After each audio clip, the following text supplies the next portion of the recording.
In previous class,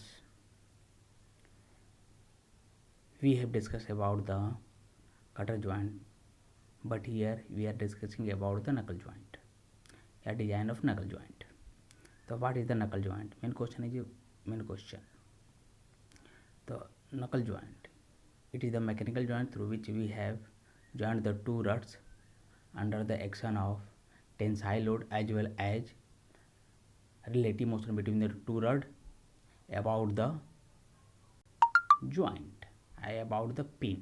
okay, यानी ये सिर्फ आपको टेंसाइल लोड को ही क्या करेगा, कैरी करेगा, यानी सस्टेन करेगा, कंप्रेसिव लोड को सस्टेन नहीं कर सकता। बट कटर जॉइंट में वो टेंसाइल लोड और कंप्रेसिव लोड दोनों को क्या कर सकता था, सस्टेन कर सकता था कटर जॉइंट।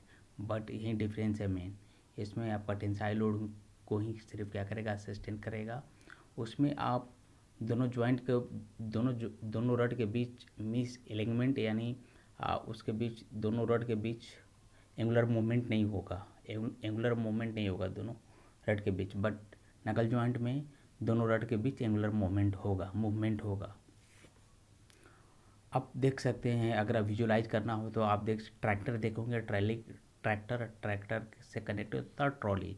तो ट्रॉली और ट्रैक्टर जिस जॉइंट के थ्रू कनेक्टेड रहते हैं उसको हम बोलते हैं नकल जॉइंट, के वही होता है नकल जॉइंट। तो आप लोग शायद, I hope you have to seen. Okay, so we can see that this picture, this is the part of the knuckle joint. Okay, first one is the ear in left side, fork end या double eye end. Okay, second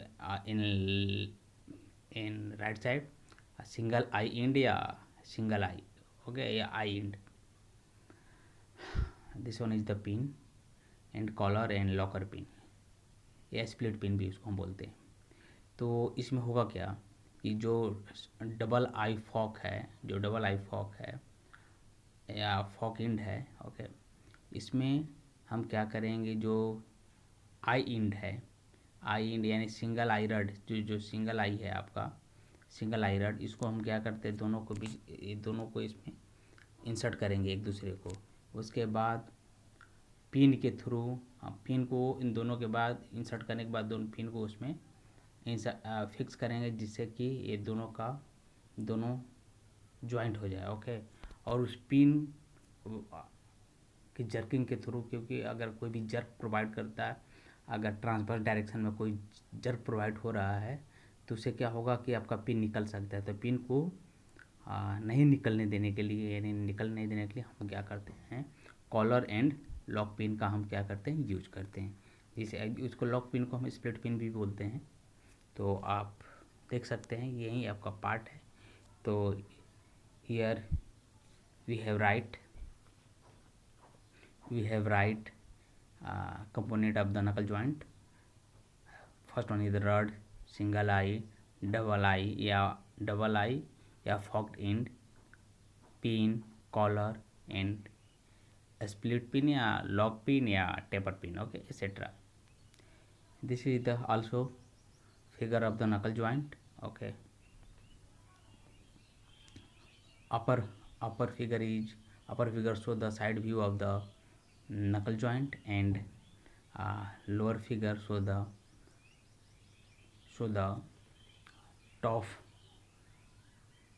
top view of the knuckle joint. Okay, so we have take the some notation for designing purpose. तो first one tension in rod, जो यहाँ पर देख सकते हैं load लगा हुआ है, दोनों तरफ टेंसाइल लोड लग रहा है आउटवर्ड डायरेक्शन में। तो आउटवर्ड डायरेक्शन में अपोजिट एंड आउटवर्ड डायरेक्शन में जो भी फोर्स लगता है वो टेंसाइल फोर्स होगा आपका। तो टेंसाइल फोर्स को हम tension in rod, tensile force को हम किस में, पी से डिनोट कर रहे हैं। D1 is the diameter of rod,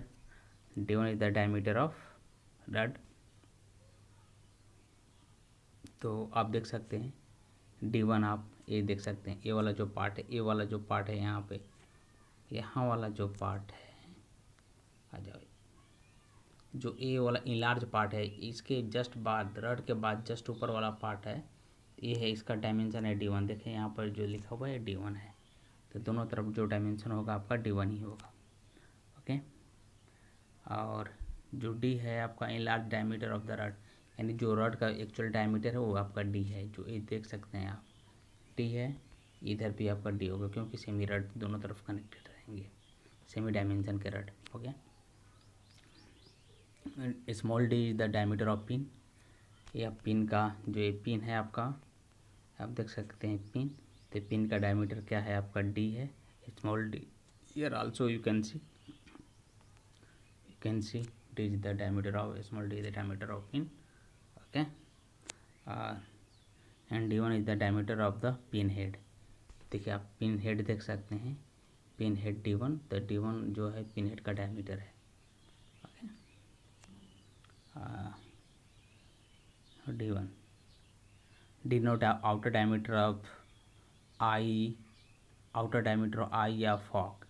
D naught आप देख सकते हैं, जो इसका आउटर डायमीटर है आई का, देख सकते हैं ये डबल आई है, तो दोनों का जो आउटर डायमीटर यानी जो यहाँ पर टोटल डायमीटर होगा वो है आपका डी नॉट, यानी यहाँ से यहाँ तक इसका रेडियस आप देख सकते हैं, इसका जो डायमीटर होगा, इसका पूरा का डायमीटर जो होगा वो है आपका डी नॉट, नीचे में आप ये देख सकते हैं, ओके। और यहाँ पर अब डिनोट किया हुआ है डी नॉट, यानी जो फॉक, यानी जो आप ये सर्कुलर देख सकते हैं ना ऊपर की तरफ, चाहे ये सर्कुलर है, तो इसका डायमीटर क्या है डी नॉट है टोटल का, ओके।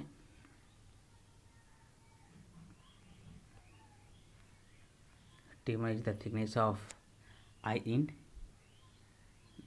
टी वन क्या है थिकनेस ऑफ आई इंड, आप देख सकते हैं, देखिए ये है आपका आई इंड का पोर्शन, ये वाला आई इंड का पोर्शन है, इस साइड में इसका थिकनेस कितना रखा है इन्होंने T1, ये साइड भी आपको पहले बता चुका हूँ, तो इसका थिकनेस है T1।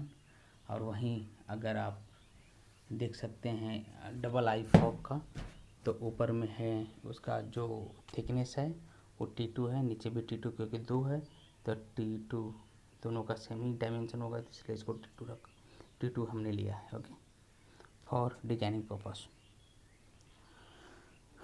So x is the distance of the center of fork radius r from I, ठीक है। तो आप देख सकते हैं इसका जो डिस्टेंस है ये उसके रेडियस से x डिस्टेंस इसको बोलते हैं, और उसको फॉक के डायमीटर के दोनों के बीच का जो डिस्टेंस है उसको हमने x रखा है। तो ये है डिजाइनिंग पर्पस से जो हमने पैरामीटर का नोटेशन लिया है। तो first one step wise step, the step to design the knuckle joint. First one in the design of rod. तो डिजाइन ऑफ रड के लिए इसका 2 डायमेंशन हमारे पास है, एक लोअर है एक अपर है। तो 2 हमारे पास डायमेंशन था, एक डी था एक D1 था, आप देख सकते हैं यहाँ पर एक डी था एक D1 था। तो इस रड के लिए डिजाइनिंग क्या होगा, तो आप देखिए इसका सेक्शन व्यू है, तो कैसे अगर इस पर फोर्स लग रहा है P, तो P इक्वल टू होगा क्या स्ट्रेस, यानी allowable stress into cross sectional area. तो देखिए हम using basic strength equation, load equal to हो जाएगा स्ट्रेस इनटू एरिया, और P इक्वल टू हम इसको लिख सकते हैं एरिया रेजिस्टिंग टेंशन, यही तो है जो रेड शेडेड पार्ट है वो वही है एरिया रेजिस्टिंग जो टेंशन को रजिस्ट कर रहा है, इनटू एलोवेबल स्ट्रेस जो इसमें स्ट्रेस है, ठीक है, जो एलोवेबल है। और तो क्या हो जाएगा, फॉर्मूला क्या हो जाएगा, एरिया रेजिस्टिंग टेंशन, यानी इसका साइडेड पार्ट का एरिया कितना हो जाएगा π/4 d square into sigma T, π/4 into D square हो जाएगा। और एलोवेबल स्ट्रेस कितना हमने लिया है सिग्मा टी, हमने मेन नोटेशन में हमने लिया है, okay, we can consider, okay, sigma T the allowable stress, okay. तो ये from this formula we have calculated the diameter of the rod, okay, can be found. So some empirical formula, तो empirical relation क्या होता है, वैसा formula या वैसा relation जिसे एक्सपेरिमेंटली हम क्या करें वेरीफाई करते हैं। एक्सपेरिमेंटली वेरीफाई ये आपका लैब में वेरीफाई किया जाता है कितना होता है, ओके। यानी डिजाइनिंग पर्पज़ से हम इतना लेकर चलते हैं। तो ये एम्पिरिकल फार्मूला है और इसको जो आप डिज़ाइन डाटा बुक यूज करेंगे तो उसमें आपको हमेशा दिया रहेगा। ओके, आप कहीं भी आएगा तो आपको दिया रहेगा, चाहे आपको याद कर लीजिएगा।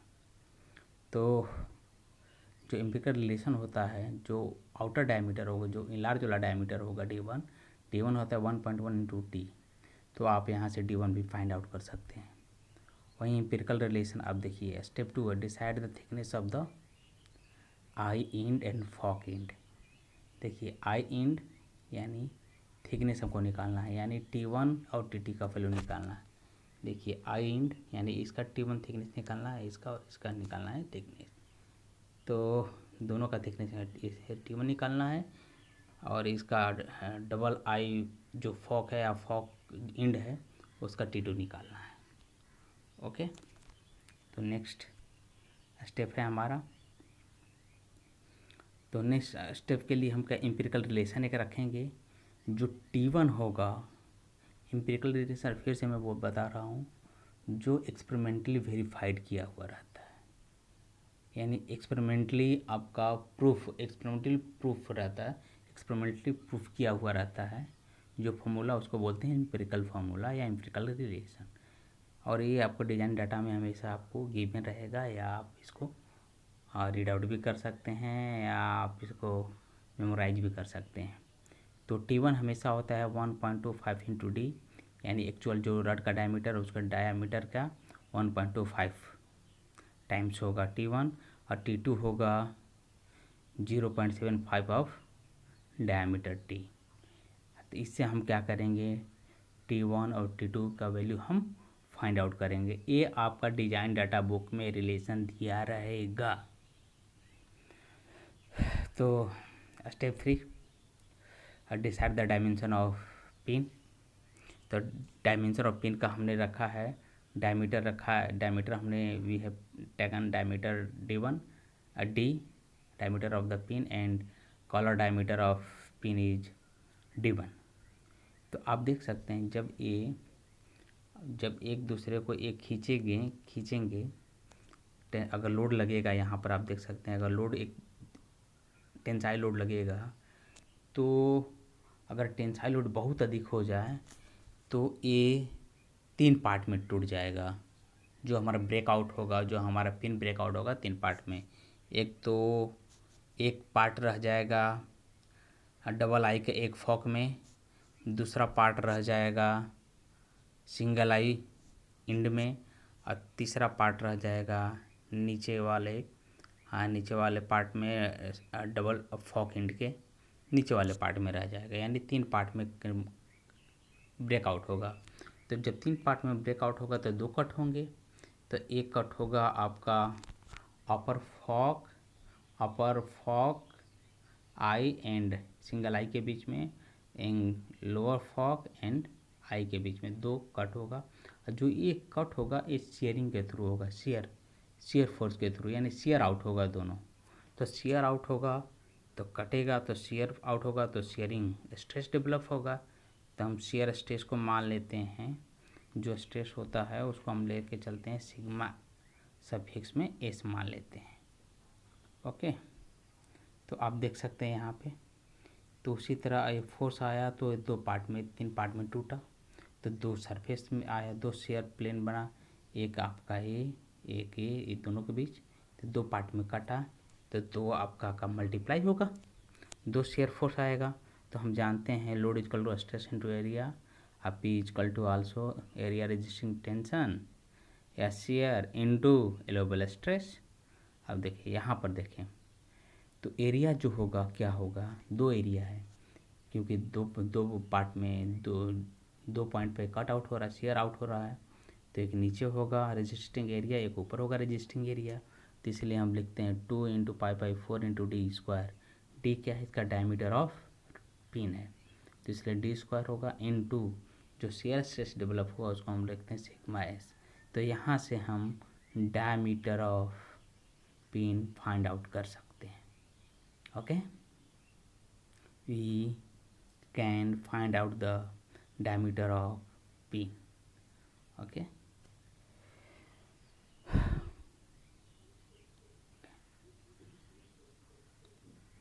Next one is the bending failure of pin. आपने अपने शो में पढ़ा होगा bending equation M equal to होता है पाई बाई में 32, ओके, पाई बाई में 32 into into into R Q into sigma B, आपने पढ़ा होगा, बस वही है। इसको यहाँ पर ड्राइव नहीं किया गया, डायरेक्ट पुट कर दिया गया है बेंडिंग फेलियर ऑफ पिन, ठीक है। तो आप डायरेक्ट इसको यूज कर सकते हैं। तो डायमीटर होगा, अगर बेंडिंग फेलियर अगर पिन पे क्या होगा, अगर फोर्स लग रहा है, अगर ये शेयर आउट नहीं हो रहा है, बहुत मजबूत है आपका पिन, तो पिन अगर शेयर आउट नहीं, अगर टूट नहीं रहा है तो क्या होगा, बहुत अधिक फोर्स लगेगा तो बेंड हो जाएगा, ये बेंड हो जाएगा, ओके। जब बेंड होगा तो बेंडिंग फेलियर भी आएगा।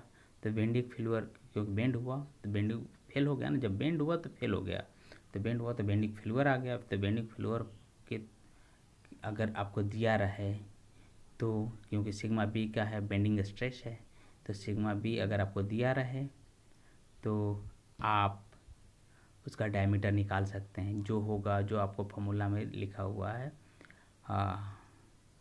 क्यूब रूट 32 बाई में pi sigma B into P by 2 bracket T1/4 plus T2/3 bracket close. तो ये जो फॉर्मूला है, अगर बेंडिंग स्ट्रेस दिया रहा है तब हम डायमीटर निकाल सकते हैं, किसका, पिन का। अगर आपका शियर स्ट्रेस दिया रहे तो हम इसके थ्रू उसका डायमीटर निकाल सकते हैं, इस फॉर्मूला के थ्रू। तो हुआ आपका for designing of pin of नकल जॉइंट, ओके। और एक एम्पिरिकल फार्मूला है, आप लोग देख सकते हैं इसको। ये हमें जो D1 होगा यानी diameter of collar 1.5 into D होगा। ये है आपका एम्पिरिकल फार्मूला, ये आपको डिजाइन डाटा बुक में हमेशा गिवन रहेगा, ओके। एम्पिरिकल रिलेशन है पिन है डायमीटर का, जो है एम्पिरिकल रिलेशन ऑफ, देखिए पिन है डायमीटर, तो ये होता है D1 हमेशा होगा 1.5 इंटू डी, जो आपके हाँ डिजाइन डाटा बुक में मेंशन होगा, okay. Third step is the check the stress in eye end. अब आई इंड आप देख सकते हैं सिंगल आई, तो सिंगल आई इंड में ऐसा हो सकता है कि ये बीचों बीच ब्रेकआउट हो जाए, तो बीचों बीच ब्रेकआउट हो जाए तो इसके लिए फॉर्मूला हमको चाहिए। तो इसका देखिए सब आपको, you can see the picture. तो diameter of outer diameter of eye single eye क्या है आपका, D0 है, D0 and internal diameter of single eye is equal to D, यानी डायमीटर ऑफ पिन, दोनों सेम ही होगा।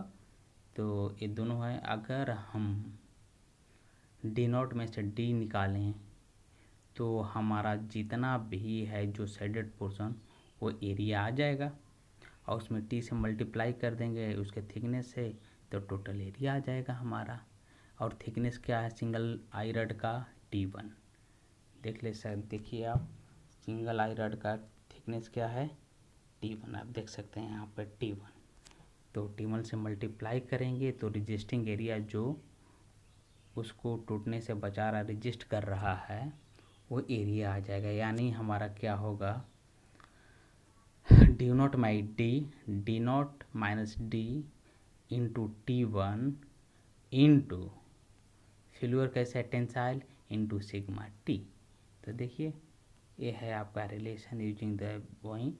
तो जो लोड होगा एरिया रेजिस्टिंग टेंशन या सिंपल सा रेजिस्टिंग एरिया इनटू स्ट्रेस या एलिवेबल stress, okay.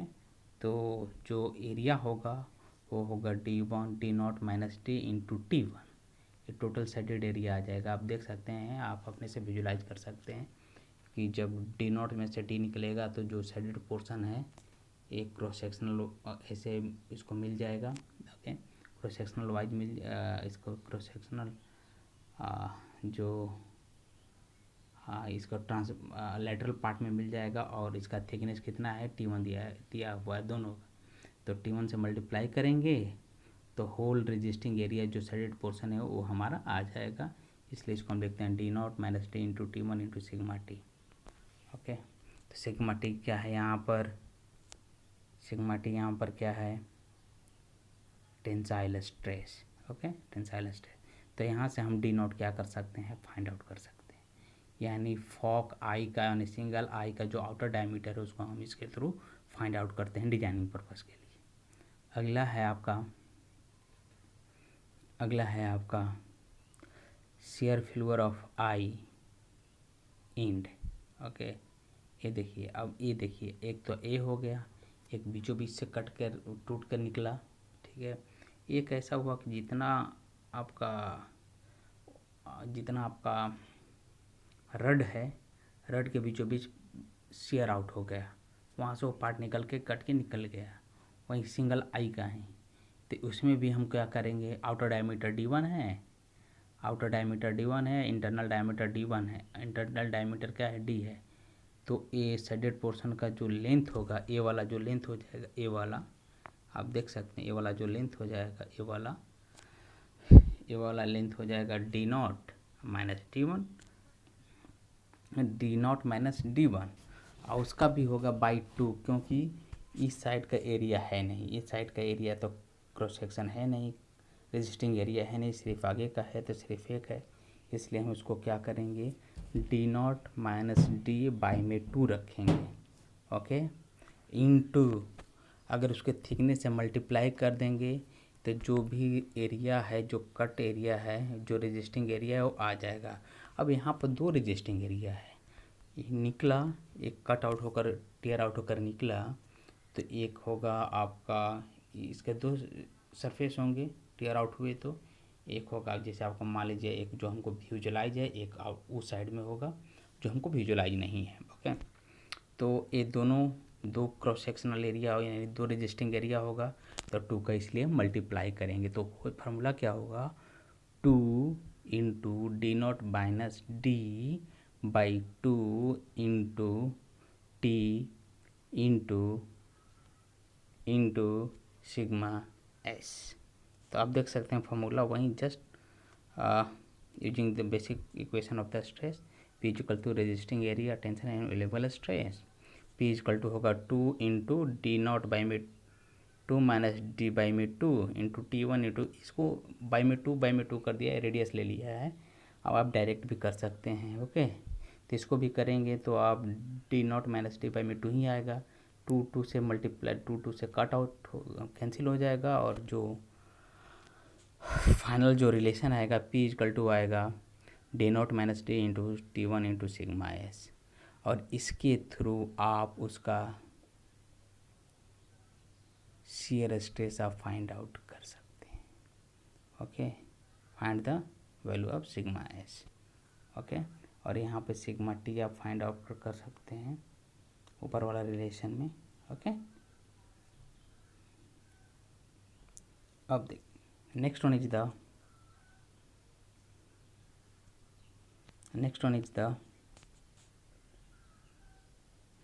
the crushing failure of I end। Okay, तो अब एक क्रशिंग मतलब एक खींच रहे हैं तो बहुत देर तक क्या हुआ, उस पर फोर्स अप्लाई करने से कोई भी एरिया क्या होगा, उस पर इंडेंटेशन आ जाएगा, इंडेंटेशन यानी उस पर निशान आ जाएगा, और धीरे धीरे क्रश आउट हो जाएगा। ओके, जैसे बहुत से आप देखे होंगे, बहुत देर तक उसी पे अगर कहीं पर फोर्स आप अप्लाई करते रहे तो धीरे धीरे उसका इंडेंटेशन और उसका निशान उस पर पड़ जाएगा, और धीरे धीरे वो क्रश आउट हो जाएगा, यानी टूट जाएगा। ओके, तो जस्ट वहीं उसी को बोलते हैं हम क्रशिंग। ओके, तो यहाँ पर आप देख सकते हैं ये सिंगल आई है आपका, crushing failure of eye end, तो सिंगल आई इंड है, तो इसका जो आउटर डायमीटर आप जानते हैं क्या हो, D0 है, इसका थिकनेस T1 है, और आउटर डायमीटर D0 है, और इनर डायमीटर D है। तो क्रशिंग फेल्यूर में क्या होगा, ये सीधे भागेगा, यानी जो जितना रड रहेगा उतने साइज में क्या करेगा, वो क्रश करेगा, यानी प्रोजेक्शनल एरिया जो होगा रड का वहीं को क्रश करेगा, क्योंकि धीरे धीरे बहुत टाइम तक उस पर फोर्स लगने से आप देख सकते हैं, कहीं भी अगर आप ट्रैक्टर का ट्रॉली में देखते होंगे तो बहुत दिनों बाद, बहुत समय बाद क्या होगा, जो ट्रैक्टर का जो जॉइंट है उसमें इंडेंटेशन आ जाते हैं, निशान आ जाते हैं आगे जॉइंट में पहले जैसा, जिससे जॉइंट फैल जाता है, ओके, तो उसमें निशान आने लगते हैं। तो जितना उसका सेक्शनल व्यू होगा, यानी प्रोजेक्शन एरिया होगा रड का, ओ एंड उसका थिकनेस देंगे तो वो हो जाएगा आपका क्रशिंग का रेजिस्टिंग एरिया। तो यहाँ पर देख लीजिए D1 डी है, और क्रशिंग किसके थ्रू होगा, पिन के थ्रू इसके अंदर क्रश होगा, टूटेगा नहीं, ब्रेकआउट नहीं होगा, बस खाली क्रश होगा, यानी यहाँ के मटेरियल हटते जाएंगे, इंटरनल मटेरियल हटते जाएंगे, ओके, ढीला होता जाएगा ये, ओके, यानी ये लूज होता जाएगा। जो आपका ये आई फॉक है ये क्या होगा, लूज होता जाएगा, लूज, यानी इसका डायमेंशन बढ़ते जाएगा इधर की तरफ, और भी लंबवत, ओके, यानी परपेंडिकुलर क्या होगा, आगे की तरफ बढ़ता जाएगा। तो इसको अगर हम प्रोजेक्शन एरिया लें तो डी है आपका हो जाएगा विड्थ, और थिकनेस हो जाएगा T1।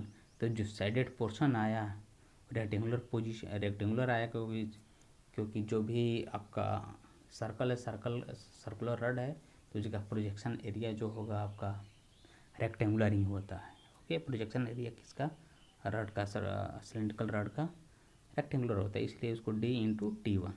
तो रेजिस्टिंग यानी क्रशिंग फोर्स, तो क्रशिंग फोर्स क्या होगा आप देख सकते हैं, अब जस्ट वहीं बेसिक जो इक्वेशन है, P equal to resisting area into level stress. तो यहाँ पर जो रेजिस्टिंग एरिया होगा T/T1, और सिग्मा सी है आपका क्रशिंग स्ट्रेस। तो यहाँ से हम सिग्मा सी का वैल्यू निकाल सकते हैं, क्रशिंग स्ट्रेस का वैल्यू निकाल सकते हैं। अब देखिए, तो check the stresses fork end में जो स्ट्रेस डेवलप हो रहा है उसको हम क्या करें, उसको हम कैसे निकालें। तो जस्ट वही है, आप देखें यहाँ पे, तो tensile failure of the fork end, तो फॉक एंड हमारा कौन सा हुआ आप देख सकते हैं, ये हमारा फॉक एंड है, ओके। तो ये फॉक एंड है हमारा, तो इसमें टेंसाइल लोड के चलते क्या क्या होगा, तो इसका डायमेंशन टोटल क्या है आपका D0 है, आउटर डायमीटर D1, डी है आपका लोअर डायमीटर है, डी है आपका इसका लोअर डायमीटर उस फॉक एंड का। तो जो D0 - D1 हो जाएगा, तो जो भी रेजिस्टिंग एरिया रहेगा वो आपका हो जाएगा, वो रेजिस्टिंग एरिया बचेगा, दो बचेगा, एक ऊपर भी रेजिस्टिंग एरिया होगा यानी D0 - D/T2, नीचे भी होगा D0 - D/T2, तो 2 टाइम्स होगा, तो 2 लिख दे, 2 × D0 - D/T2, तो ये हो जाएगा आपका resisting area through tensile load. तो 2 है आपका, इसमें 2 फॉक है, तो हम 2 का मल्टीप्लाई कर देंगे into T2 into sigma T, tensile load के लिए, क्योंकि टेंसाइल है इसलिए सिग्मा टी। यहाँ से हम आप टेंसाइल स्ट्रेस निकाल सकते हैं उसमें से, ओके, उसका टेंसाइल सिग्मा टी का वैल्यू हम फाइंड आउट कर सकते हैं। अगर उसमें शेयरिंग हुआ, शेयर मीन्स हुआ आपका, आप मैं बता ही चुका हूँ, शेयर यानी कट आउट हो जाना, निकल जाना, तो उसमें भी होगा, 2 होगा, एक ऊपर होगा एक नीचे होगा, जो आपको फॉर्मूला बता चुके, D0 - D/T2, D0 - D/T2 into sigma S. आप यहाँ पर देख सकते हैं, विजुलाइज कर सकते हैं, जैसे यहाँ पर था शेयरिंग के लिए हम था, जो शेयरिंग के लिए था हम आपको दिखा दे रहे हैं। आप देख सकते हैं यहाँ पर D0 - D, ये देख सकते हैं आप, ऐसा जो, तो ऐसा ऊपर भी कटेगा, ऐसा नीचे भी कटेगा, ओके, शेयरिंग के लिए। तो यहाँ पर भी 2 है, 2, तो यहाँ पर क्या हो जाएंगे, 4 हो जाएंगे, 2 ऊपर और 2 नीचे। तो यहाँ पर देख सकते हैं, तो इसीलिए 2 × D0 - D/T2 into sigma T, क्योंकि वहाँ पर जो फॉर्मूला हो रहा था सिंगल आई के लिए D0 - D/T1 हो रहा था, बट यहाँ पर 2 × D0 - D/T2 into sigma S, और यहाँ से सिग्मा एस का वैल्यू आप फाइंड आउट कर सकते हैं।